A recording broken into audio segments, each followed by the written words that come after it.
You're holding on to something that's already slipping away. And deep down, you know it. It might be a relationship, a version of yourself, a dream you outgrew, or a memory that refuses to loosen its grip. You tell yourself you're being loyal. You tell yourself you're being patient. You tell yourself that holding on is strength. But what if it isn't? In Buddhism, suffering doesn't begin when things fall apart. Suffering begins when we refuse to let them fall. There's an old teaching that says pain is inevitable, but suffering is optional. Not because life is kind, but because attachment turns pain into a prison. Life changes, people change, you change. And when you resist that truth, life doesn't negotiate with you. It applies pressure, slowly, quietly, until something breaks. This is not a talk about giving up. This is a talk about letting go before life forces you to. 1. You are not meant to carry what has already ended. There is a reason this story has survived for centuries. Not because it is clever, but because it is accurate. A man needed the sack of stones to cross the river. The current was strong. The water was unpredictable. Without the weight anchoring him, he would have been swept away. In that moment, the sack was not a burden. It was necessary. It was practical. It saved him. But necessity has an expiration date. Once he reached the other side, the danger was gone. The water no longer threatened him. The crossing was complete. And yet, he kept walking with the sack still pressing into his shoulders, still digging into his spine, still stealing his energy with every step forward. This is how most people live. We mistake what once helped us for something that must always stay. We confuse survival tools with lifelong companions. We forget that something can be useful once and harmful later. That relationship that taught you how to love was real. That struggle that built your discipline was real. That version of yourself that learned to endure was real. But none of them were meant to be permanent. Buddhism does not say these things were wrong. It says they are complete. The problem begins when you keep carrying something long after its work is done. At first, it doesn't feel heavy. You tell yourself you're managing. You tell yourself you're strong enough to handle it. You tell yourself that holding on is proof of loyalty, gratitude, or character. But weight doesn't crush you all at once. It wears you down quietly. You wake up tired without knowing why. You feel irritable over small things. You grow resentful toward people who don't even know what you're carrying. You begin to feel disconnected from life, from joy, from yourself. And instead of questioning the load, you question your strength. This is the lie that keeps people suffering. The belief that exhaustion means you are failing, rather than recognizing that you are carrying something that no longer belongs to you. When you keep carrying what has already ended, you turn memory into obligation. You turn lessons into chains. You turn gratitude into guilt. You tell yourself, I went through so much for this. I can't let it go. But suffering in the past does not require suffering in the present to be honored. Buddhism teaches that clinging to the past is not respect. It is misunderstanding. Nothing in life is meant to be held indefinitely. Even the body you live in will one day be released. This is not pessimism. This is reality. And resisting reality does not make it change. It only makes you tense against it. Think about how often people stay loyal to what is hurting them simply because it once helped them. They stay in roles they've outgrown. They stay attached to identities built in survival mode. They stay emotionally tied to versions of life that no longer exist. And when life starts to feel heavy, they assume the problem is life. But the problem is the sack. The monk's question was simple. Why are you still carrying it? Not accusing, not mocking, just curious. Most people never ask themselves that question. They assume the weight is part of the journey. They assume life is supposed to feel like strain. They assume adulthood, responsibility, or growth means constant pressure. But effort is not the same as burden. Effort moves you forward. Burden holds you back. When something has ended, it stops moving with you. You have to drag it, and dragging anything through life will eventually tear you apart. Letting go, in Buddhism, is not an emotional decision. It is a practical one. It is recognizing that something no longer serves the present moment. You are not asked to forget what happened. You are asked to stop hauling it into places it does not belong. The past already happened. Carrying it does not change it. Carrying it only changes you. And usually, not for the better. When people refuse to put the sack down, it often comes from fear. Fear that letting go means admitting something failed. Fear that releasing it invalidates the effort they invested. Fear that without the weight, they won't know who they are. But identity built on burden is not identity. It is survival, frozen in time. You are allowed to put things down even if they once mattered. You are allowed to rest even if you were once required to endure. You are allowed to move forward without dragging proof of what you survived. Letting go is not erasing the story. It is turning the page. And if you don't do it willingly, life will do it for you. Not gently, not patiently, but through collapse, burnout, conflict, or loss. Life has a way of removing what no longer fits when we refuse to do it ourselves. The wisdom here is simple, but not easy.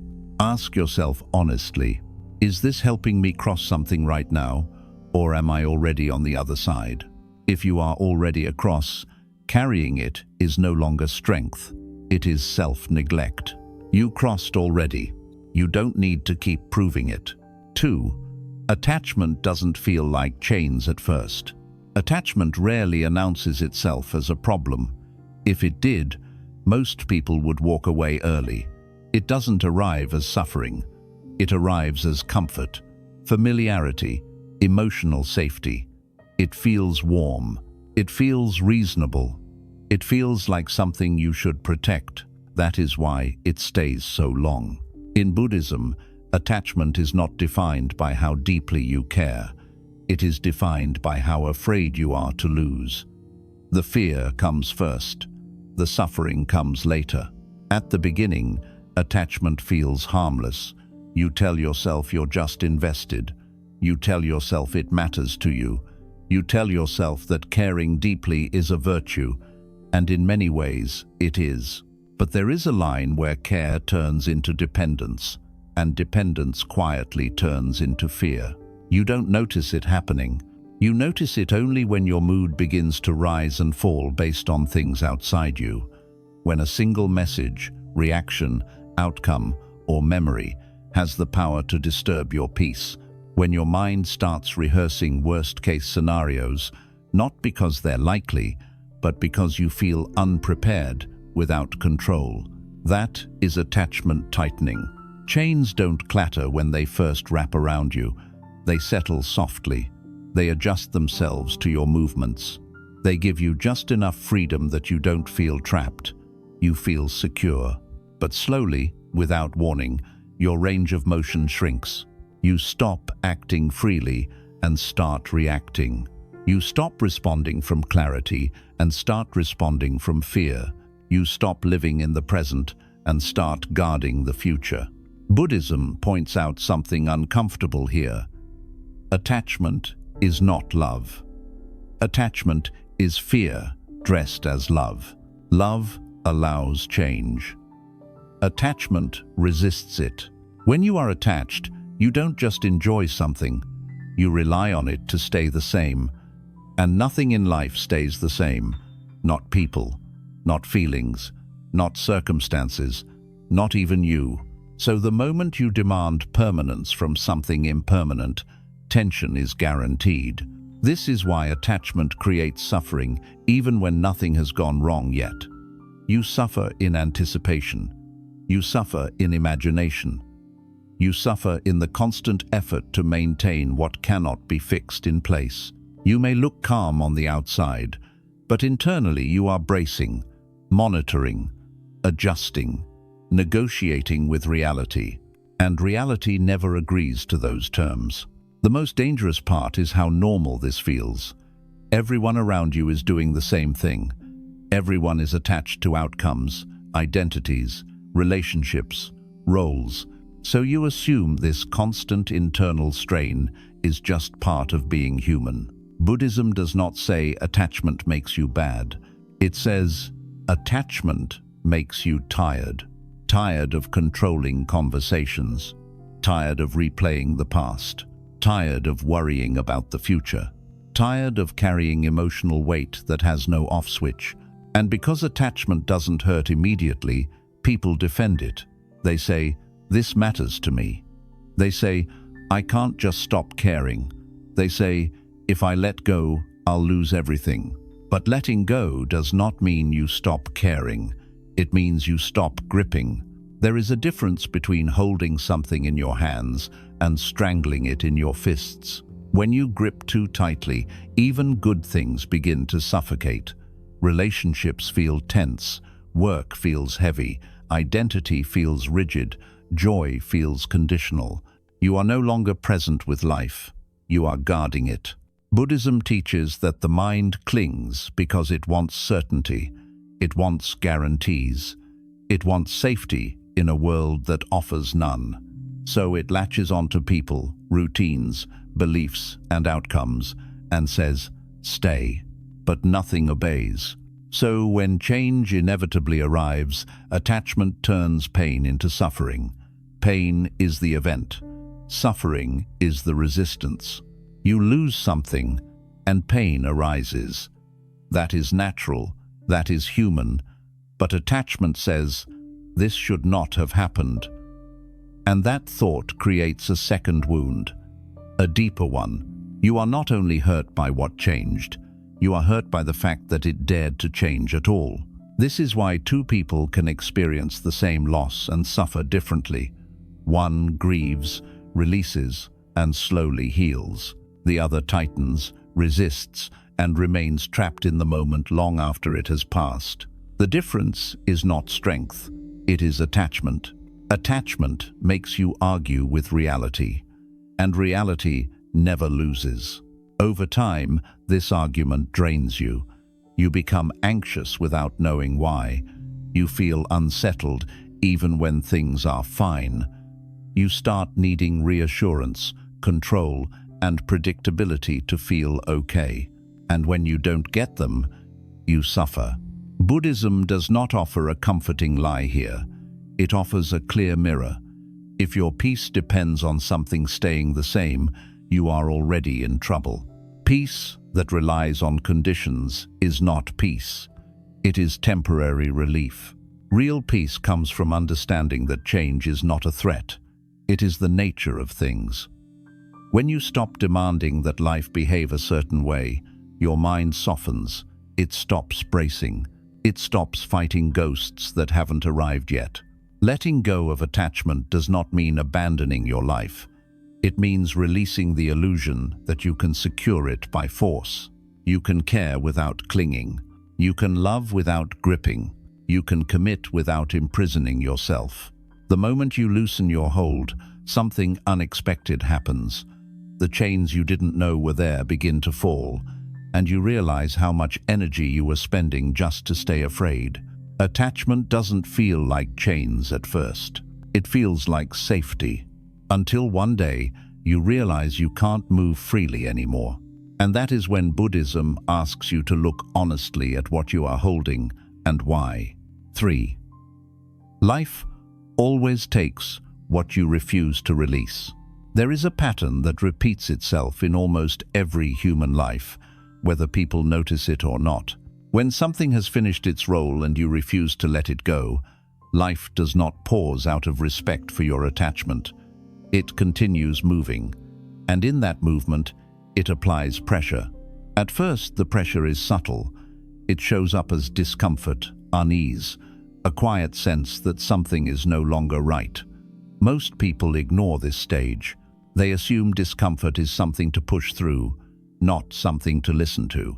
So, life increases the pressure. This is not punishment. This is correction. Buddhism teaches that impermanence is not a theory but a law.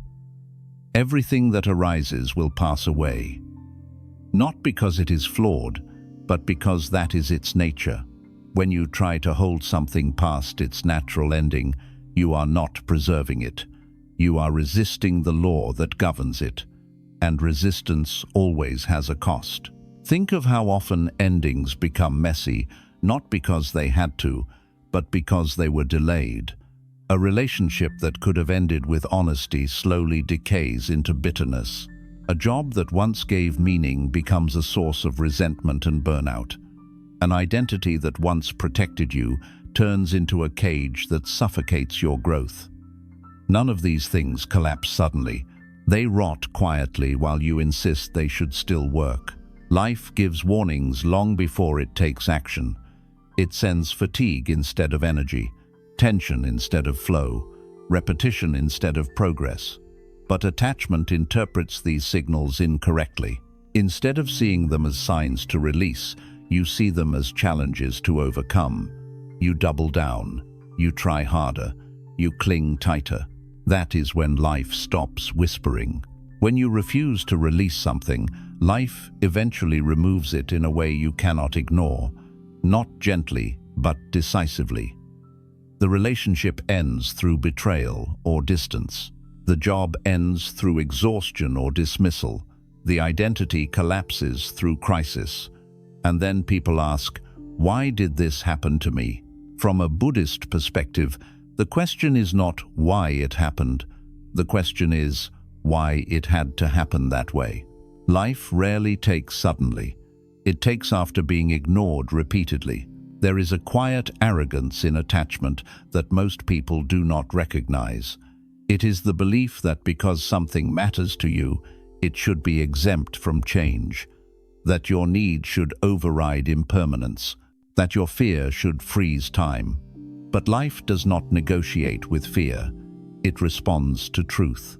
And the truth is that whatever you are gripping tightly is already unstable.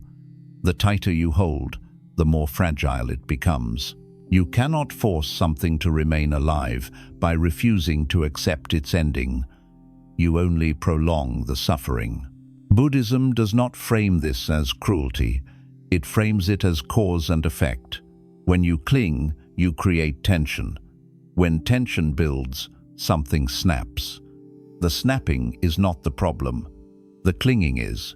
This is why people often experience relief after something painful finally ends, even if they never wanted it to. Beneath the grief, there is a strange lightness, a sense that something heavy has been lifted. That relief is not a betrayal of what was lost. It is the body recognizing that the struggle against reality has stopped. Life took what you would not release, and in doing so, it ended a battle you refused to stop fighting.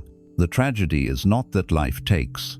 The tragedy is that people mistake forced removal for loss when it is often delayed release. They mourn not only what ended, but the illusion that it could have been preserved indefinitely. Buddhism invites you to see endings differently, not as failures, but as completions. When something has completed its role in your life, it begins to weigh more than it supports. Holding on to it does not keep it alive. It keeps you stuck. Life always moves toward balance. When you refuse to restore balance by letting go, life restores it for you, and it does so without consulting your preferences. This is why wisdom lies in voluntary release. When you let go consciously, you keep your dignity, you keep your clarity. You allow the ending to be clean rather than catastrophic. You step forward instead of being pushed. Letting go early does not mean you didn't care enough. It means you cared enough to listen. It means you recognized that something had reached its natural conclusion and chose not to turn it into a battlefield. Most suffering comes not from what life removes, but from how long we insist it should stay. If you look back honestly, you will likely see moments where life tried to gently loosen your grip. Moments where you felt the quiet, knowing that something was over. Moments where walking away would have been painful, but simple. Instead, You stayed. You endured. You held on out of fear, habit, or obligation. And what followed was not stability, but collapse. Life does not take what you release. It only takes what you refuse to set down. This is not meant to scare you. It is meant to sober you, to remind you that you have a choice before force arrives. You can release with awareness, or you can be stripped by circumstance. The outcome may look similar, but the experience is not. One preserves peace. The other leaves scars. Buddhism does not ask you to abandon your life. It asks you to stop clinging to what life has already moved beyond. When you do, life does not punish you. It meets you with space, with movement, with the quiet relief of no longer fighting what was never meant to stay. Life always takes what you refuse to release, not to harm you, but to free the path forward that you are blocking with your own hands. For letting go is not loss, it is alignment. Most people hear the words letting go and immediately think of losing something valuable. Losing love, losing stability, losing meaning, losing control. The mind reacts as if release equals emptiness, as if whatever is put down disappears forever and leaves a permanent hole behind. This misunderstanding is at the core of why people cling long past the natural end of things. Buddhism looks at letting go from a completely different angle. It does not see release as subtraction. It sees it as alignment. Alignment with reality as it is, not as you wish it would be. Nothing that truly belongs to you can be taken by letting go. What falls away when you release is only what no longer fits the present moment. When something resists alignment with your life as it is now, holding on to it creates friction. And friction always feels like suffering. Think about how nature works. A tree does not mourn its leaves in winter. The river does not panic when the water that touched it a moment ago is gone. The sky does not cling to yesterday's clouds. Everything moves. Everything changes. Nothing argues with its own nature. Human suffering begins when we decide we should be the exception. We tell ourselves that this relationship should not have changed, that this phase of life should have lasted longer, that this version of ourselves should still be enough. And when reality does not comply, we experience that resistance as loss. But the pain is not caused by change. It is caused by opposition to change.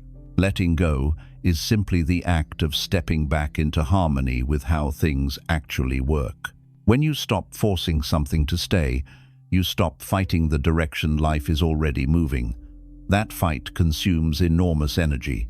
It drains your attention, it tightens your body, it clouds your mind, and over time, it makes even good things feel heavy. Buddhism teaches that peace does not come from arranging life perfectly. It comes from not arguing with impermanence. When you allow things to come and go naturally, you are no longer bracing against the future or mourning the past. You are present.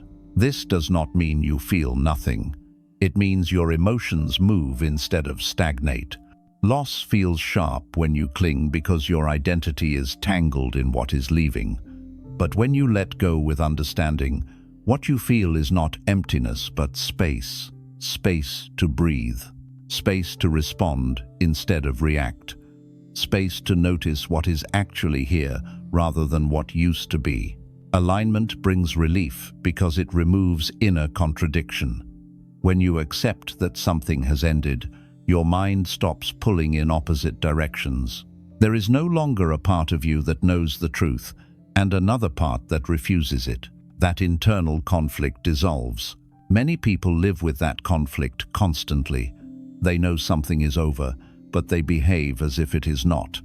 They know something no longer nourishes them, but they continue to carry it out of fear. This creates a quiet form of self-betrayal.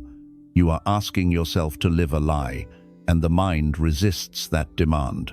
Letting go ends that lie. It does not erase the past. It places it where it belongs. Behind you, complete, no longer interfering with the present.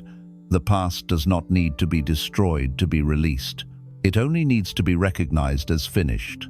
This is why letting go often feels like honesty rather than loss. It is the moment you stop pretending that something still has life when it does not. That honesty may hurt briefly, but it removes a long-term ache. Alignment also restores movement. When you cling, life feels stuck. Opportunities pass unnoticed because your attention is locked on what you are trying to preserve. When you release, movement resumes, not because you force it, but because you are no longer blocking it. Buddhism emphasizes that nothing needs to be added to your life to create peace. What needs to be removed is resistance. Resistance to endings, resistance to change, resistance to the truth of the moment. Letting go is not an act of despair. It is an act of trust. Trust that life does not end when something leaves. Trust that meaning is not stored in one person, one role, one phase, or one outcome. Trust that what is meant to remain will not require force. When you align with reality, effort decreases. You still act, you still care, you still engage with life. But you are no longer dragging the past behind you or gripping the future in advance. You move with what is. And in that movement, something becomes clear. What you thought you were losing was often what was keeping you from fully arriving where you are now. Letting go is not loss. Loss implies something was taken from you.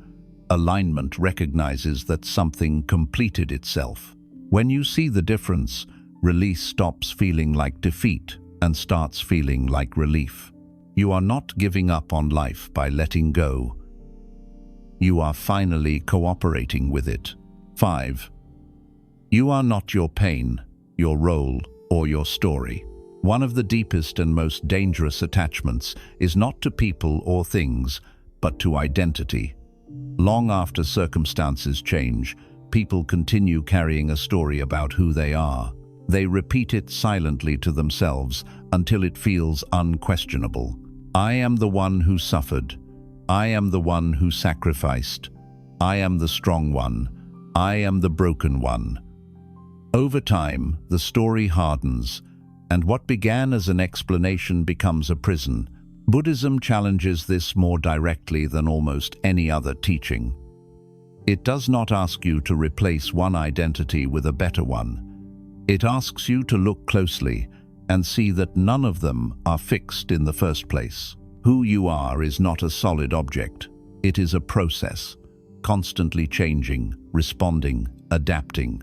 The problem begins when you stop allowing that movement and freeze yourself in a role that once made sense but no longer does. Pain often becomes identity because it demands attention. When something hurts deeply, the mind builds a structure around it. It remembers the details. It protects the wound. It repeats the narrative to make sure it is not forgotten. At first, this feels necessary. The story helps you survive.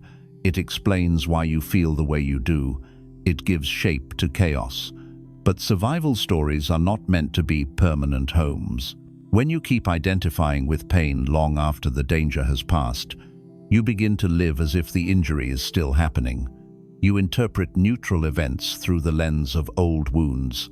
You react to present situations with defenses built for the past.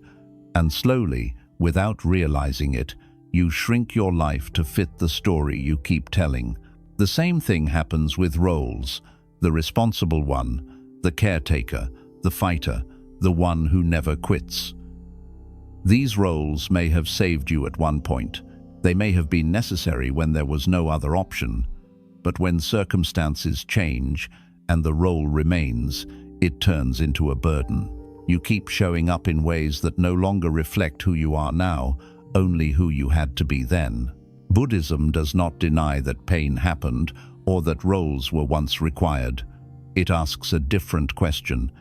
Is this still true now? Clinging to identity is comfortable because it is familiar. Even painful identities feel safer than uncertainty. Letting go of a story about yourself can feel like erasing your history, as if without the narrative you will disappear. But Buddhism points out that you were present before the story formed, and you remain present when it loosens. You are not the story. You are the awareness that knows the story. This distinction changes everything. When you see that thoughts about who you are come and go like weather, you stop treating them as commands. You stop obeying every old script. You begin to notice that many of your reactions are not choices, but habits inherited from a past version of yourself. Identity attachment keeps suffering alive because it resists growth. Growth requires release. It requires allowing old definitions to dissolve so new understanding can emerge. When you insist on being the same person in every chapter, you turn change into a threat instead of a natural progression. Many people say they want healing, but what they really want is validation of the identity built around their pain. Healing threatens the story. If the pain ends, who am I then? If I stop carrying this role, what justifies my exhaustion? If I let go of this narrative, what happens to everything I endured? Buddhism answers this quietly but firmly. What you endured does not disappear when you stop identifying with it. Its meaning does not vanish. What disappears is the need to keep suffering, to prove that it mattered. You do not honor pain by clinging to it. You honor it by letting it complete its lesson. The same applies to success identities. Being the achiever, the disciplined one, the one who always holds it together. These identities can be just as restrictive. When life asks you to rest, soften, or change direction, the identity resists. It says, "This is who I am." And suddenly, growth feels like betrayal. Buddhism does not ask you to abandon responsibility or discipline. It asks you to stop confusing them with who you are. When identity loosens, behavior becomes flexible. You can respond to life as it is, not as your story demands it to be. Letting go of identity is unsettling because it removes familiar reference points. But that uncertainty is not emptiness, it is openness. It is the space where genuine presence appears.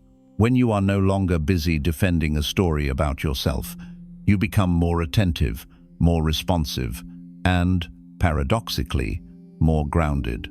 You begin to act from clarity instead of compulsion, from awareness instead of habit. You are not your pain. Pain is an experience that arose and will pass. You are not your role. Roles are responses to circumstances, not permanent definitions. You are not your story. Stories are interpretations, not truths. When you stop carrying identity as a burden, you do not lose yourself. You finally meet yourself without labels, without armor, without obligation to remain unchanged. This is not self-erasure, it is self-release. And in that release, something quietly powerful happens. Life stops feeling like a performance you must maintain and starts feeling like something you can participate in fully, moment by moment, without dragging the weight of who you think you must be. 6. Peace comes after release, not before. Most people believe peace is something you must feel first in order to let go. They wait for calm, for certainty, for emotional closure, for a sign that it is finally safe to release what they are holding. This waiting can last years, sometimes a lifetime. And during that time, they remain stuck, convinced that letting go without peace would be reckless or premature. Buddhism turns this belief upside down.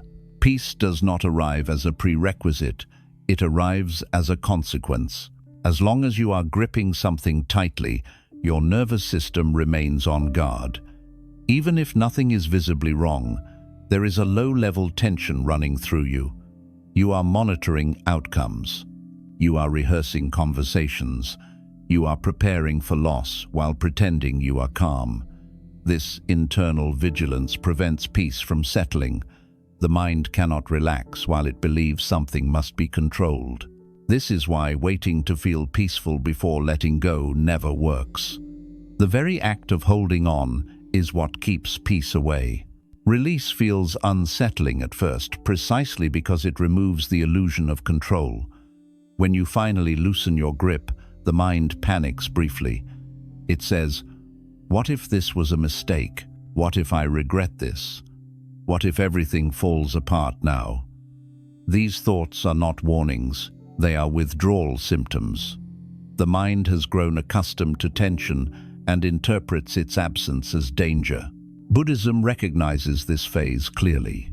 It does not promise immediate relief. It promises clarity after honesty. When you let go, there is often a moment of emptiness, not despair, but openness. A sense of standing without the familiar weight you leaned on for stability. Many people mistake this moment for failure and rush back to what they released. But that emptiness is not a void, it is space. And space is necessary for peace to arise. Peace cannot enter a mind that is already full of resistance. As long as you are arguing with reality, peace has nowhere to land. Your thoughts are occupied with "should have been," "what if," and "I can't accept this." These thoughts are not neutral. They generate stress, tension, and exhaustion. Releasing what you are fighting allows those thoughts to dissolve naturally, not through force, but through irrelevance. This is why peace often surprises people. It does not come with fireworks. It comes quietly after you stop struggling. One day you notice that the constant background noise in your mind has softened. The situation may not have improved, the loss may still be real, but your relationship to it has changed. You are no longer bracing against it. Buddhism teaches that peace is not the absence of pain. It is the absence of resistance to pain. Pain can exist without dominating you. Loss can exist without defining you. Change can occur without destabilizing your entire inner world. But this is only possible after release. Holding on keeps the wound open. Letting go allows it to close, even if the scar remains. The scar is not a problem. It does not hurt. It only reminds you that healing occurred. People often fear that letting go means they will stop caring, that peace will make them detached or indifferent. Buddhism does not describe peace as numbness. It describes it as balance. You still feel, you still respond, but you are no longer consumed. Peace feels quieter than suffering, which is why many people overlook it. Suffering is loud. It demands attention. Peace is subtle. It feels like breath returning to the body, like tension leaving the shoulders, like thoughts slowing down enough for you to notice them. This subtlety is why peace cannot coexist with gripping. Gripping requires constant effort. Peace requires none. The paradox is simple but difficult to accept. You must step into uncertainty before calm arrives. You must release without guarantees. You must trust that clarity follows honesty, not the other way around. Buddhism does not ask you to force yourself to be calm. It asks you to stop doing what is making you restless. Letting go is not an emotional achievement. It is a practical decision. A decision to stop feeding thoughts that keep you tense. A decision to stop rehearsing outcomes you cannot control. A decision to stop carrying what is already complete. Once you make that decision, the mind begins to settle on its own, like water that becomes clear when it is no longer stirred. Peace is not something you create. It is something that appears when interference ends. This is why people who have truly let go often seem grounded even in difficulty. They are not untouched by life. They are no longer fighting it. Their energy is no longer divided between what is happening and what they wish were happening. Peace comes after release, because release removes the obstacle that blocked it. If you are waiting to feel ready before letting go, understand this clearly. Readiness is not calm. Readiness is honesty. The moment you admit that holding on is costing you more than it is giving, you are already ready. Peace will follow, not because everything is resolved, but because the inner conflict has ended. You stop pulling against yourself. And in that stillness, even if life remains uncertain, you find something steady for the first time. 7. Letting go is an act of self-respect. At some point, letting go stops being a philosophical idea and becomes a personal decision.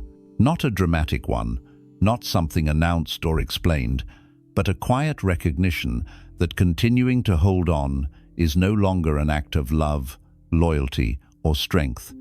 It is an act of neglect toward yourself.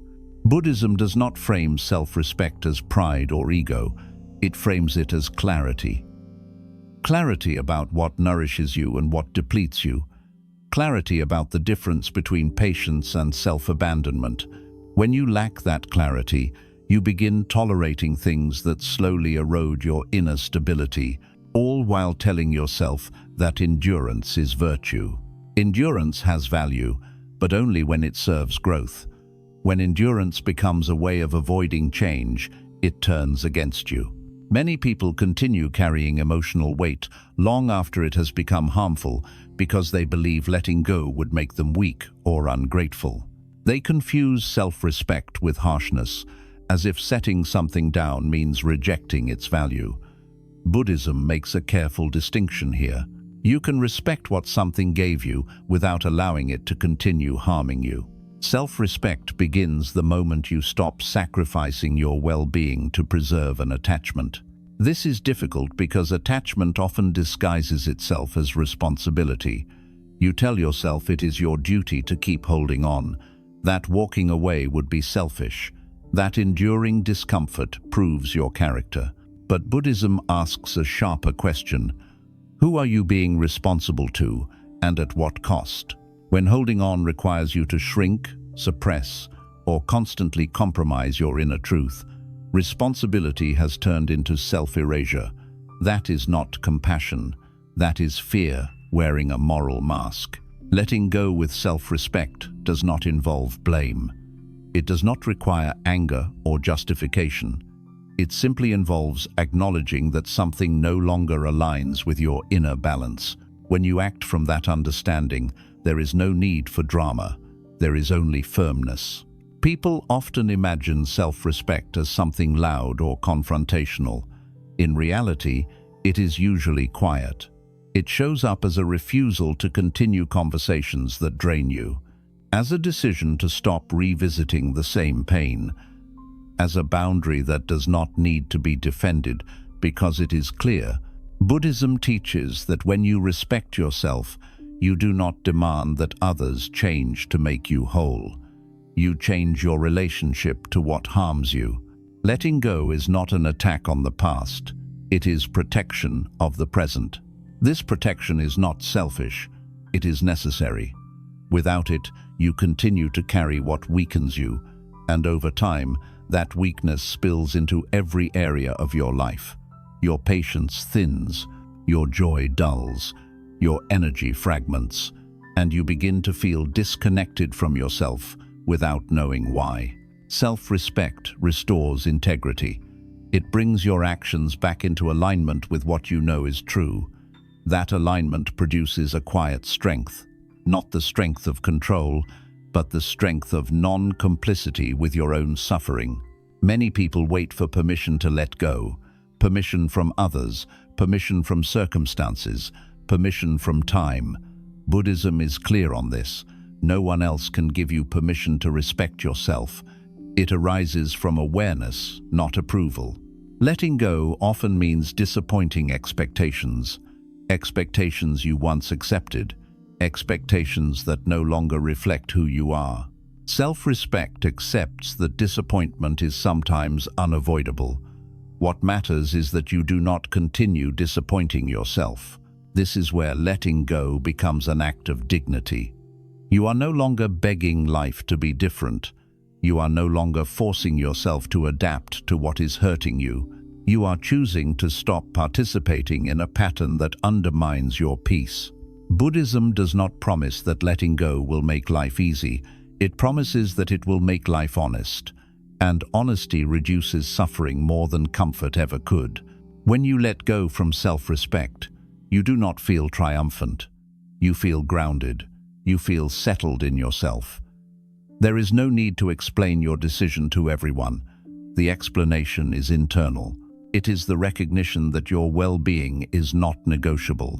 This does not mean you stop caring. It means you stop betraying yourself in the name of care.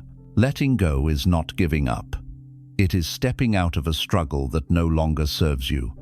It is choosing to meet life without dragging what has already ended behind you. It is acknowledging that you deserve a mind that is not constantly at war with itself. When you release something from self-respect, you do not lose your humanity. You reclaim it. And in that reclamation, something essential becomes clear. You were never meant to prove your worth through suffering. You were meant to live with awareness, balance, and dignity. Letting go is how you return to that truth. When you let go, you make room for what you couldn't see before. One of the quiet truths people rarely talk about is this. Holding on does not just keep pain in your life, it also blocks what is trying to enter. The mind has limited space. Attention has limited energy. When most of that space is occupied by what has already ended, there is very little room left for what is trying to begin. Buddhism teaches that clinging narrows perception. When you are attached, your awareness collapses inward. You become preoccupied with preserving, fixing, or revisiting something that is no longer alive. As a result, you move through life half-present, scanning backward instead of looking ahead, guarding instead of noticing. This is why people often say life feels stagnant, even though time is passing. Nothing is wrong with time. What is stagnant is attention. When you are holding on, opportunities can pass directly in front of you without registering. New connections feel dull because you are comparing them to something old. New paths feel risky because they do not match the familiar weight you are used to carrying. Even peace can feel unfamiliar because chaos has become normal. Letting go does not magically create a better life. What it does is restore perception. When the grip loosens, the mind widens.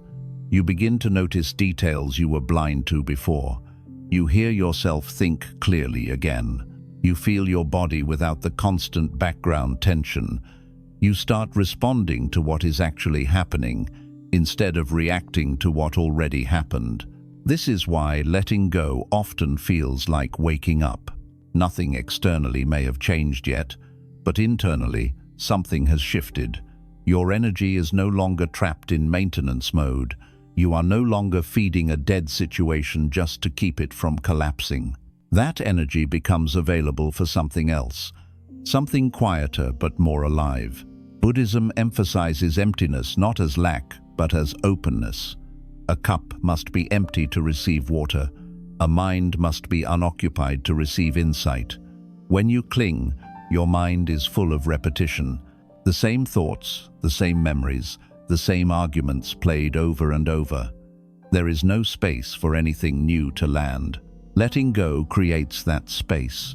At first, this space can feel uncomfortable. Silence replaces noise. Stillness replaces struggle. Many people misinterpret this as boredom or meaninglessness and rush to fill it with distractions or old attachments. But if you stay with it, something subtle happens. Life begins to speak again, not loudly, but clearly. You begin to sense what aligns and what does not without forcing it. You feel drawn toward certain directions without having to justify them. Decisions become simpler, not because life is simpler, but because your mind is no longer crowded. This is not accidental. When attachment dissolves, intuition strengthens. When resistance fades, clarity sharpens. Buddhism does not promise that what comes next will be easy or comfortable. It promises that you will finally be able to see it. You cannot see forward clearly while looking backward. You cannot receive while gripping. You cannot begin while insisting something unfinished remain intact. Many people fear letting go because they do not know what will replace what they release. Buddhism answers this without reassurance or fantasy. It says you do not need to know in advance. Life is not revealed all at once. It responds to availability. When you let go, you signal readiness. Not readiness for pleasure or success, but readiness for truth.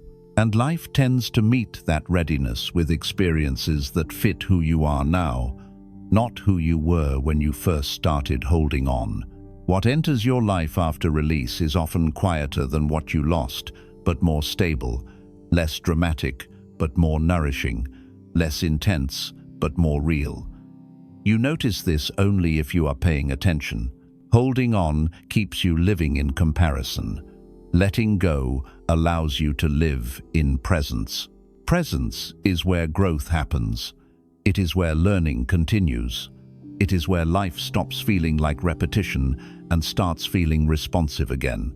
You begin to feel less like someone dragging history behind them and more like someone meeting each moment as it arrives. Buddhism does not frame this as reward. It frames it as natural consequence. When you clear space, something fills it. When you stop interfering, life reorganizes itself. Letting go is not about forcing the new to appear. It is about removing what prevents you from recognizing it. You do not need to chase what comes next. You need to stop blocking it. When you finally set down what has already ended, you realize something important. The future was never absent. You were simply too occupied carrying the past to notice it standing right in front of you. 9. Letting go does not mean life stops hurting. It means it stops owning you.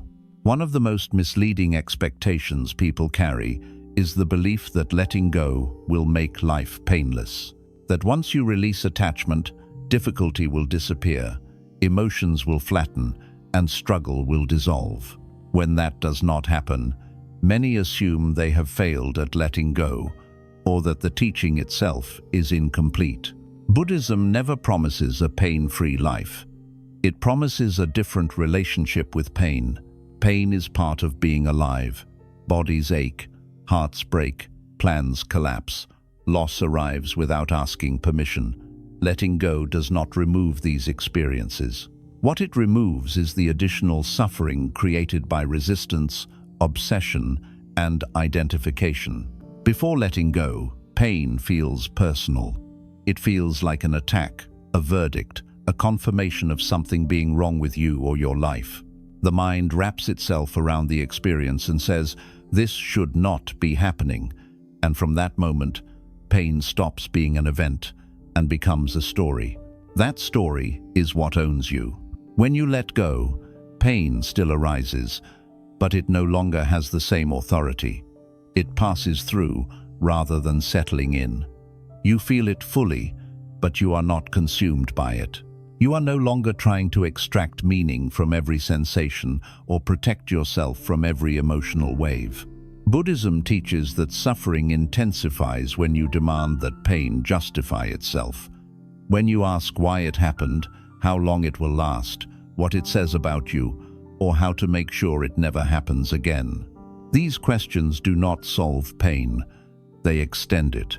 Letting go does not silence pain, it silences the argument with pain. This shift is subtle but profound.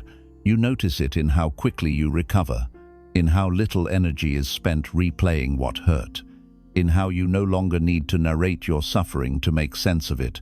Pain becomes an experience, not an identity. Many people cling to pain because it feels like proof that something mattered. They fear that if they stop suffering, the loss will be trivialized. Buddhism addresses this directly. Feeling less pain does not mean the experience was insignificant. It means it no longer controls you. There is dignity in allowing pain to move through you without building a home around it. When attachment loosens, pain is no longer interpreted as something you must fix immediately or escape at all costs.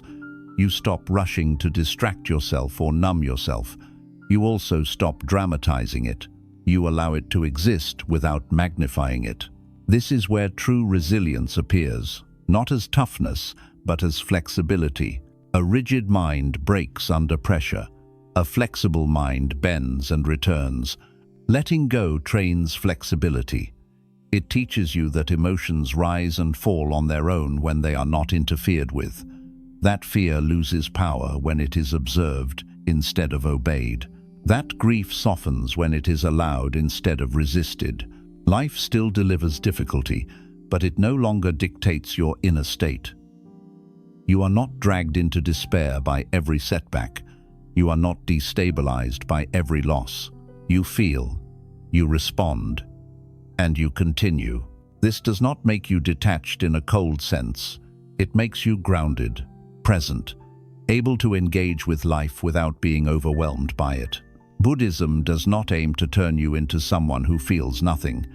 It aims to free you from being controlled by what you feel. When you stop clinging, pain loses its ability to define the whole of your experience. It becomes one aspect of a much larger field of awareness. You may still hurt, but you are not reduced to the hurt. This is why people who have genuinely let go often appear calm, even in hardship. Not because they are immune, but because they are not possessed by the experience. They are no longer negotiating their worth, identity, or future with every moment of discomfort. Letting go does not make you invulnerable, it makes you unowned. And that distinction changes everything. You stop living in fear of pain because you trust your ability to meet it. You stop building your life around avoidance. You stop giving suffering more space than it deserves. Pain may still visit. It will not move in. When you understand this, you stop demanding guarantees from life. You stop needing certainty to feel stable. You accept that difficulty is part of the human condition, but suffering is not a life sentence. Letting go gives pain its proper size. It allows it to exist without letting it dominate. It restores your ability to remain yourself, even when things hurt. Life does not become gentle when you let go, but it becomes manageable, honest, direct, and most importantly, it no longer owns you. 10. Letting go is how you stop living in delay mode. There is a subtle way people postpone their lives without realizing it.